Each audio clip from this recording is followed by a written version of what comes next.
நமது கடலூர் செய்தியாளர் ஸ்ரீதரிடம் பேசலாம். ஸ்ரீதர், அடுத்த 12 மணி நேரத்துல நடா புயல் வலுவிழக்கும் அப்படின்னு சொல்லிட்டு வானிலை ஆய்வு மையம் தரப்புல தெரிவிக்கப்பட்டிருக்கு.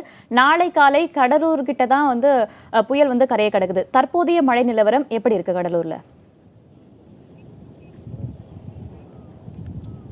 நிச்சயமாக வங்கக்கடல் உருவாகிய அந்த காற்றழுத்த தாழ்வு நிலை தற்போது புயலாக மாறியிருக்குது. அதுக்கு நடா புயல் என்று பெயரிடப்பட்டு அந்த புயல் வலுவிழக்கலாம் என்று சொல்லப்பட்டாலும் கடலூர் மாவட்டத்தில் தொடர்ந்து காற்றழுத்தம் அதிகமாக இருக்கும். குறிப்பாக நீங்கள் கடலை நேரடியாக பார்க்கலாம்.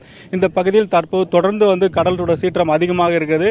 கடல் சீற்றம் அதிகமாக உள்ள மீனவர்கள் படகுகளை பாதுகாப்பாக எடுத்து செல்லும் பணிகளை தற்போது ஈடுபடுகிறார்கள். கடலூர் மாவட்டத்தில் கடந்த ஆண்டு போல் பாதிப்பு எந்த விதத்திலும் ஏற்படக்கூடாது என்பதற்காக கடலூர் மாவட்டத்தில் சிறப்பு அதிகாரிகள் இங்கு முகாமிட்டு தொடர்ந்து பணிகளை மேற்கொண்டார்கள். அது மட்டும் இல்லாமல் தற்போது அமைச்சர் சம்பத் அமைச்சர் இங்கே தற்போது மீனவர்கள் பார்த்திருக்கிறார். அது மட்டும் இல்லாமல் இந்த பகுதியில் மேற்கொள்ள வேண்டிய பணிகளையும் அவர் ஆய்வு செய்திருக்கார்.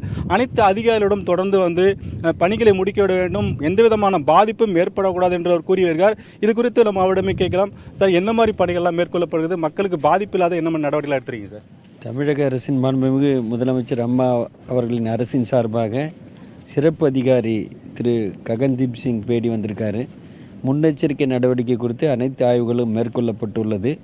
ஏற்கனவே கடந்த 2 மாத காலமாக மாவட்ட நிர்வாகம் முழு கவனத்துடன் இருக்குது. எந்த மாதிரி புயல் வரலாற்றில் மிகப்பெரிய வரலாறு கண்ட மாவட்டம் இந்த மாவட்டம். இயற்கை இடர்பாடு உடைய தாக்கம் குறித்த வரலாற்றில் மிகப்பெரிய இடர்பாடுகளுடைய வரலாறு கண்ட மாவட்டம் இந்த மாவட்டம். இந்த நாடா புயலில் எந்த தாக்கமும் இந்த மாவட்ட மக்களை ஆட்கொள்ளக்கூடாது என்ற விழிப்புணர்வோடு மிக கவனத்தோடு முன்னெச்சரிக்கையாக நாங்கள் இருக்கின்றோம். அந்த மாவட்ட நிர்வாகம் முழு கவனத்துடன் இருக்குது. விரைந்து நடவடிக்கை மேற்கொள்ள அனைத்து ஆயுதங்களும் அரசின் சார்பாக தமிழக முதலமைச்சர் இதயம் டாக்டர் புரட்சித் தலைவர் அம்மாவுடைய ஆணைப்படி உத்தரவுப்படி அரசின் சார்பாக அனைத்து நடவடிக்கையும் மேற்கொள்ளப்பட்டுள்ளது என்பதை நான் தெரிவிக்கிறேன். குறிப்பாக கடந்த மழையில் 6 அமைச்சர்கள் முகாமிட்டு பணிகள் மேற்கொண்டாங்க. அதை நேரடியாக நாங்களும் பார்த்தோம், தொடர்ந்து மக்களும் பார்த்தார்கள். இந்த முறை எவ்வளோ அமைச்சர்கள் இங்கே வர இருக்கிறார்கள்?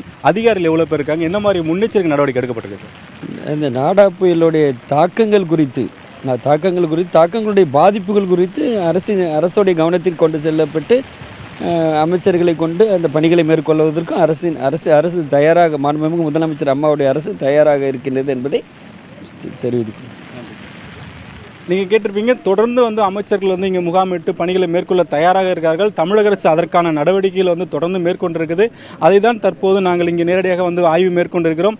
மாவட்டம் முழுவதும் இதே நிலைமை தான். அரசு அதிகாரிகள், அமைச்சர்கள் அனைவருமே நாங்கள் கண்காணிப்பாக இருக்கிறோம்.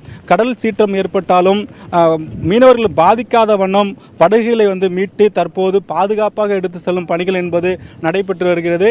தொடர்ந்து அதிகாரிகள் பல்வேறு இடங்களில் முகாமிட்டிருக்கிறார்கள். மாவட்டம் முழுவதும் முகாமிட்டிருக்கிறார்கள். கடலூர் மாவட்டத்தை பொறுத்த வரைக்கும் 49 கிலோமீட்டர் வங்கக்கடலை ஒட்டி உள்ளது. 49 மீனவ கிராமங்களும் இந்த பகுதியில் உள்ளது.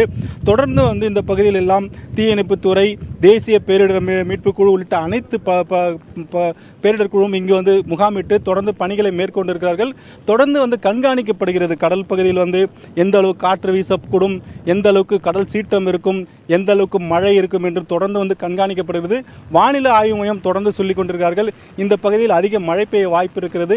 இருந்தபோதும் குறைவான காற்று தான் இருக்கும். ஆனால் பாதிப்பு எதுவும் இருக்காத வண்ணம் இருந்த போதிலும் இந்த பகுதி என்பது கண்காணிக்கப்பட்டு வருகிறது.